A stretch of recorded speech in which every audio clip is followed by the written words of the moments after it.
2024 নির্বাচনে আমরা কি দেখছি, বিজেপির 1.5 ডজন ছিল, সেটাকে 1 ডজন নামিয়ে দিয়েছে বাংলা মানুষ। আবার এসআর করছে, এসআর করে বাংলাকে ধোঁকা দেওয়ার চেষ্টা করছে।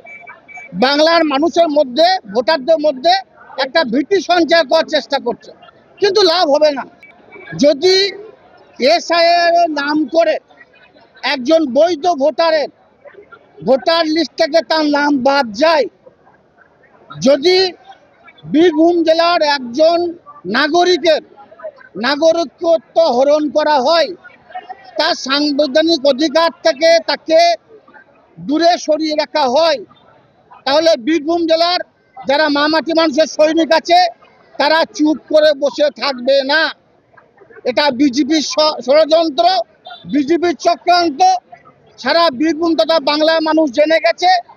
তাই যারা বিজেপি নেতা নেত্রী আছেন তাদেরকে বলবো, সাবধান হয়ে যান। এসআইআর হোক, কিন্তু একটাও ভোটার যেন তার ভোটাধিকার অধিকার থেকে বঞ্চিত না হয়, তাহলেই তোমাদের কপালে বিপদ আছে।